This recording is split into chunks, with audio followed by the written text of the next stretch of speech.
Oi, pessoal, eu sou Marine Furtado, doutora em epidemiologia pela Faculdade de Saúde Pública da USP, pesquisadora do LabDax, e hoje eu trago aqui para o Journal Club um artigo publicado em março deste ano. O título, né, traduzindo, é Desmascarando os Vieses da Inteligência Artificial, uma revisão sistemática de estratégias de detecção e mitigação de vieses em modelos baseados em registros eletrônicos de saúde. Os autores desse artigo, eles são do Departamento de Informática Biomédica da Harvard Medical School. Os autores eles trazem o contexto, né, da expansão do uso de IA em saúde e como esse dado agora passa a ser a base desse componente de tomada de decisão. Sendo esse tipo de dado, né, os Electronic Health Records, dados demográficos, de resultados laboratoriais, de diagnóstico e tratamento, e que vão ali auxiliar na identificação de risco, progressão de doenças e predição de outros resultados de saúde. Tendo aí como os principais desafios, né, os vieses inerentes aos dados, né, que carregam ali as características da sociedade no momento da coleta, as inconsistências, porque quem coleta esses dados são humanos que sim cometem erros, né, e a variação na qualidade. Isso diz respeito à falta de padronização ou erro nesse processo de coleta.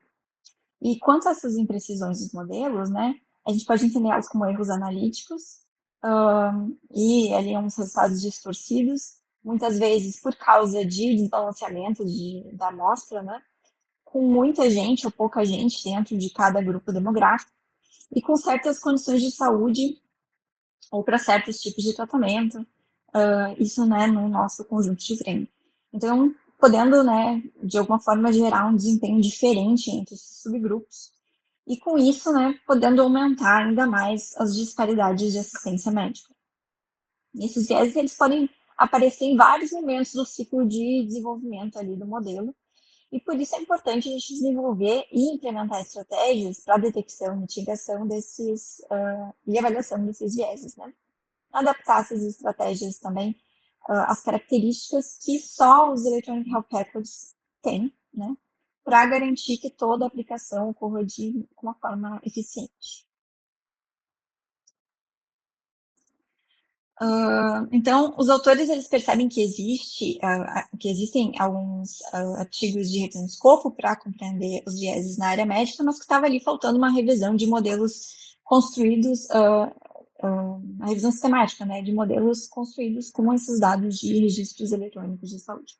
Então, com isso, o objetivo deles foi compreender esses vieses e em todo o processo de desenvolvimento dos modelos que usam dados de registros eletrônicos, focando especificamente nas estratégias de identificação, né, desses vieses, na avaliação dos vieses e na mitigação deles, para, no fim, né, conseguir orientar e gerenciar, né, esses vieses para reduzir o potencial impacto negativo que eles possam ter, para que não provoquem, né, mais disparidades nos cuidados de saúde. E aqui a gente tem o prisma dessa revisão sistemática. Os autores fizeram as buscas para o período de 1º de janeiro de 2010 até 17 de dezembro de 2023, nas bases PubMed, Web of Science e o IEEE. Eles usaram como critérios de inclusão artigos publicados em inglês, que continham metadados, então os nomes de autores, títulos, ano de publicação e que tinham um texto completo,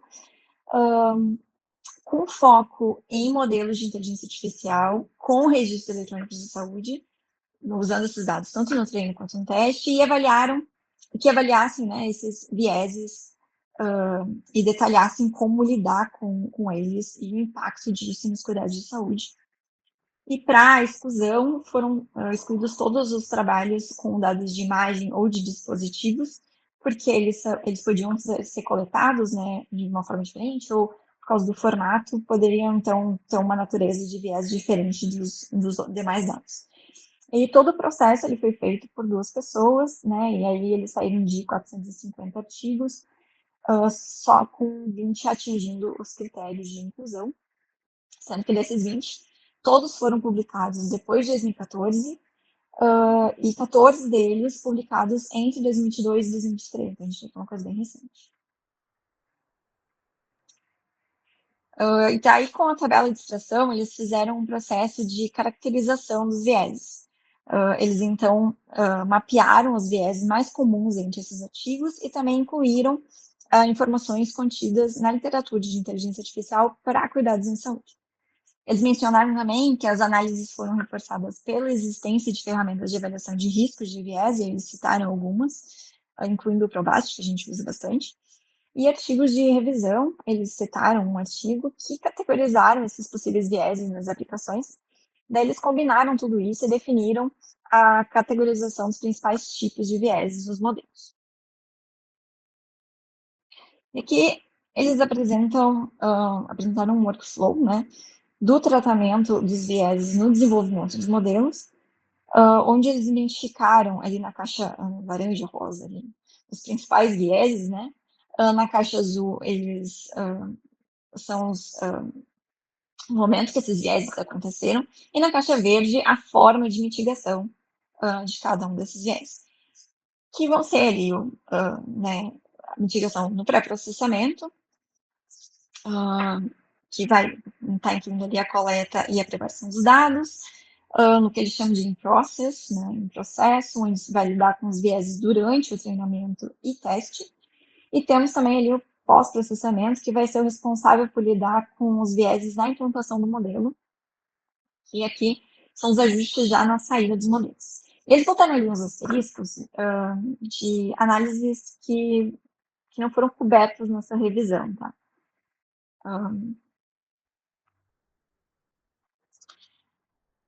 E quanto ao número de estudos, tá?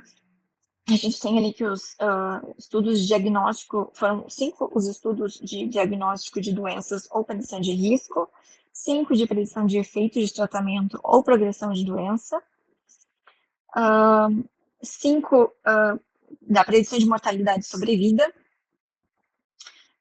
1 da predição do uso de medicamentos ou testes de uso, 1 de predição de risco de associação de doenças, um estudo de classificação de estados de saúde e 2 de imputação de dados faltantes. Tá? Quanto aos bancos de dados desses estudos, né, apenas um banco de dados era comercial, que nos Estados Unidos isso é muito comum, né, pagar para ter acesso aos dados.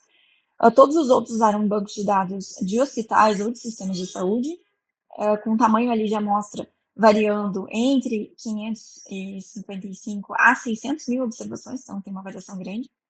5 estudos usaram 2 bancos de dados distintos para fazer uma análise de generalização, sendo 3 desses estudos publicados em 2023, então para ver como isso está sendo bem recente. E eu adicionaria que metade desses artigos usa os bancos de dados do MIMIC 13.4, que é de um hospital de Boston.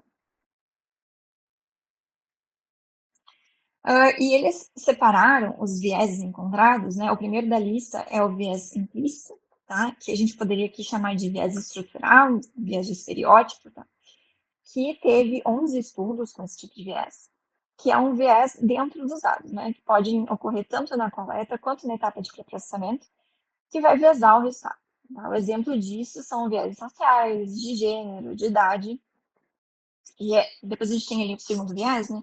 Que é o viés de seleção, onde a gente teve 6 estudos com esse viés, que tem a ver com a representatividade do teu dado de treino em relação ao dado de teste. A gente tem também o viés de medição, com apenas um estudo apresentando esse viés, tá? E que ele vai acontecer geralmente na coleta dos dados. E são os dados que possuem erros de valores ausentes, tá? Onde é difícil de saber o porquê que aconteceu esse valor nisso. E a gente tem também o viés de confusão ou de associação, que a gente teve um artigo com esse viés nessa revisão, que eles podem ocorrer tanto na coleta quanto no treinamento dos dados. Os autores eles dão um exemplo ali de um estudo de predição de readmissão de pacientes, onde a utilização de uma variável de status socioeconômico está relacionada tanto com as condições médicas de entrada, com o resultado, né, a predição do modelo. O quinto, ele vai ser ali o viés algorítmico, que teve uns 6 estudos que apresentaram esse, tá? Ele pode criar um aumento,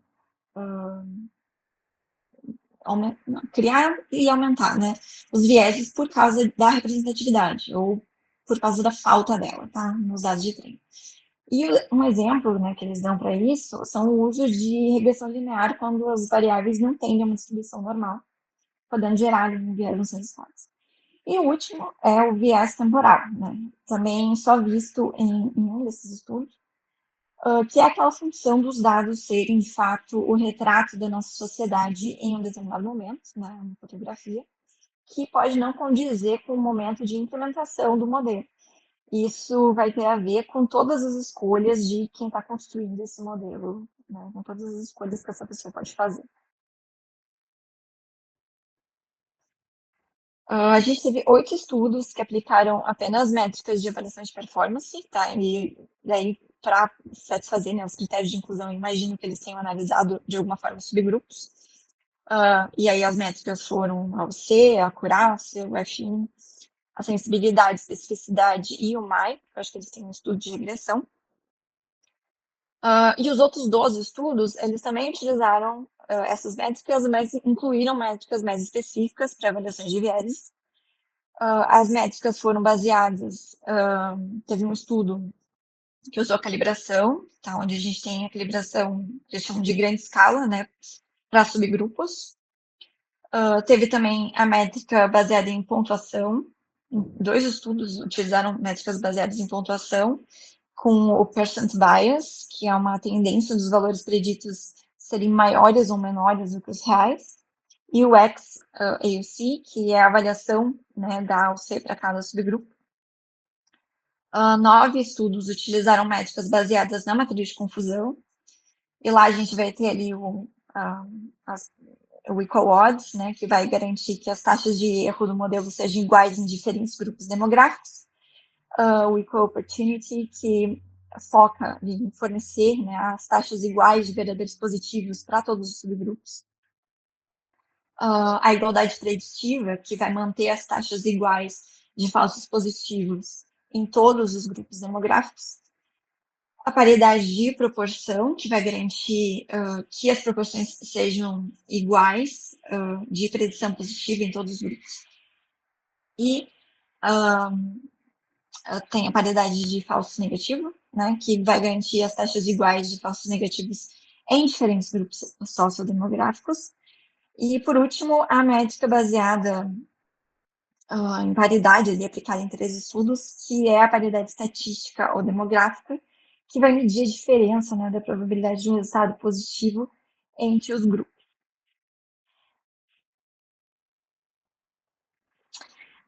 Teve 6 estudos que corrigiram pelo menos 2 tipos de vieses, tá? 15 estudos tentaram mitigar esses vieses, e desses 15, 12 apontaram melhora na performance para os grupos que estavam prejudicados por causa desses vieses, né? Eles tiveram mais dois estudos que a performance não mudou, e teve um onde teve uma variabilidade ali com as métricas. E dentro dos métodos mais empregados nos artigos de revisão para mitigação de vieses, os mais usados durante o pré-processamento foram o rebalanceamento da amostra de treino, né? E o reweighting, que seria uma reponderação, que é colocar um peso de representação na classe, que a gente tem até no scikit-learn, tem, acho que é o Compute Simple Weight para isso. Tem a transformação, que aqui é a recuperação de dados, dos dados ausentes. O relabel, né, que vai ser ali alterar os labels de algum dado que possa ser um gerador de viés. E o blinding, que é a remoção de variáveis sensíveis dos dados. Tá? No caso da mitigação de vieses em processamento, né, eles citam essa reponderação e o transfer learning. E tiveram outras abordagens de processamento que também podem ser viáveis, que entre elas eles citam ali a utilização de restrições para impor restrições de fairness durante o aprendizado, a regularização para evitar o overfitting e o aprendizado adversário para determinar fairness no treinamento. Só um estudo usou mitigação no pós-processamento. Os autores eles citaram outras possibilidades no pós-processamento, que são a aplicação de calibração para corrigir vieses nas probabilidades previstas e na escolha dos thresholds.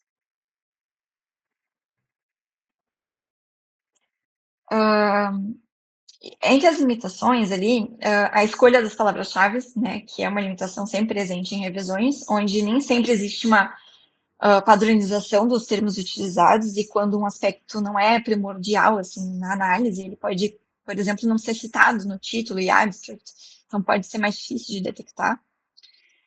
Teve também a questão do número dos artigos inclusos, né, que tornou fácil para os autores lerem e se aprofundarem muito nesses artigos, mas talvez eles não incluam todos os vieses e as formas de detecção e de mitigação. A interpretação dos autores, né, sobre os trabalhos lidos, que aí no caso faz parte do processo, e que nenhum dos artigos da revisão foi de fato testado em ambientes clínicos, tá? Eles viram um artigo, mas não, até o momento não virou uma realidade na prática clínica. Uh, e aí os autores falam, né, da necessidade de padronização, de desenvolver modelos, né, que sejam generalizáveis, interpretáveis, para garantir fairness na aplicação de IA em saúde, e da necessidade de examinar a qualidade do dado desde o princípio, né, da criação de um pipeline para detecção e mitigação de vieses, da questão do viés explicável, então, sempre que possível, tentar utilizar visualizações, tipo a necessidade de usar o CHAP, né, para detectar leakage, e a importância, né, ali eu falei, né, de generalizar os modelos e depois, obviamente, o monitoramento, né, desses modelos no mundo real.